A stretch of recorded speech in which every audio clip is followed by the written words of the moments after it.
E aqui no estúdio a gente continua falando sobre essa situação de estresse no trabalho. De acordo com a Organização Mundial de Saúde, esse esgotamento profissional vai ser incluído na lista de doenças. Quem conversa comigo agora é o diretor do Instituto de Desenvolvimento Humano Integrado, Eduardo Derrira. E se você tem alguma dúvida sobre o que pode caracterizar aí o estresse no trabalho, você pode participar. Manda aí para o nosso WhatsApp, é o 996311006. Boa tarde, Eduardo, bem-vindo. Boa tarde, Michele, tudo bem? Prazer. Que bom que você veio conversar com a gente. Eu acho que é um assunto que hoje em dia realmente está cada vez mais comum, essa questão do estresse no trabalho. Como definir o estresse, Eduardo? Bem, primeiramente, bom dia, boa tarde a todos. Estresse no trabalho. Eu vi na matéria que nós passamos aqui agora, uma empresa que tem investido, ou várias empresas hoje têm investido em paliativos para poder amenizar esse estresse no trabalho, seja no ambiente, seja com algum tipo de ação eventual. Tentar dar uma relaxada naquele ambiente de tensão.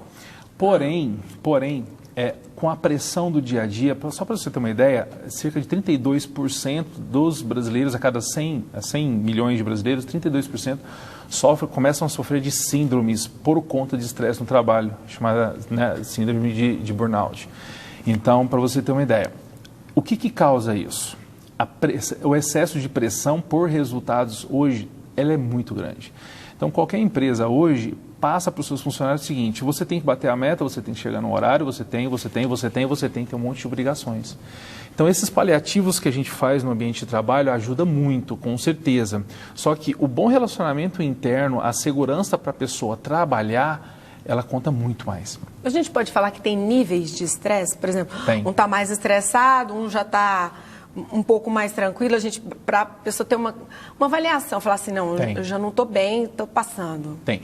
Normalmente é visível, a gente nota, as pessoas começam a faltar no serviço, chegar atrasado, começam a ter um excesso de irritação, dor de cabeça, distúrbios gastrointestinais, então vai refletindo no organismo da pessoa. Ela acha que é depressão, mas nós podemos separar a depressão. A depressão ela pode estar em qualquer ambiente da vida. O que nós estamos falando é do ambiente de trabalho.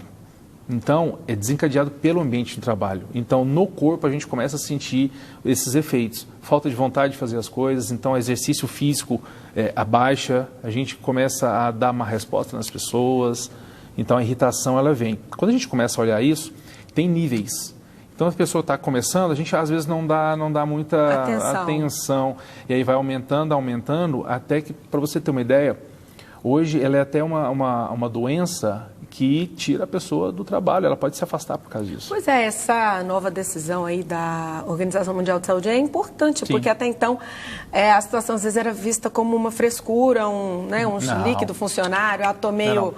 Né? Agora, a coisa sendo caracterizada como uma doença, tem até essa questão de auxílio para o profissional poder ser afastado quando está, por exemplo, nesse estágio avançado, como você falou, que é a síndrome de burnout. Sim. Então, agora, por exemplo, a gente tem, vamos colocar assim, dois tipos de estresse também, um positivo e um negativo. Positivo, por exemplo, eu estou com uma viagem bacana e estou estressada porque tem que resolver muita coisa, mas é para uma coisa boa. E tem o estresse, por exemplo, do trabalho, estou com medo de ser demitido, não estou dando conta. A resposta para o organismo é a mesma, independente de ser um estresse positivo ou negativo? Esse negativo nós chamamos de ansiedade. Você está ansioso por algo que vai acontecer. Ansiedade. Agora, no trabalho, o excesso da ansiedade, ela começa a virar para o lado patológico. É diferente.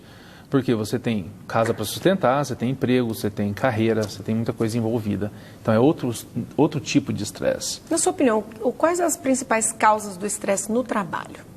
Principalmente a cobrança por resultados. Então, tem muitos empresários, e eu convivo com vários, né, que doa em quem doer, né, o resultado tem que vir vem primeiro.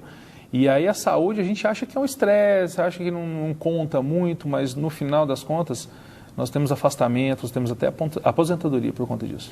Tem alguma ligação, estudos que falem a respeito da ligação entre jornada de trabalho, né, e estresse? Tipo, mais trabalho, mas tem alguma coisa nesse sentido? Tem, ela contribui. Ela não é o fator decisivo, mas ela contribui.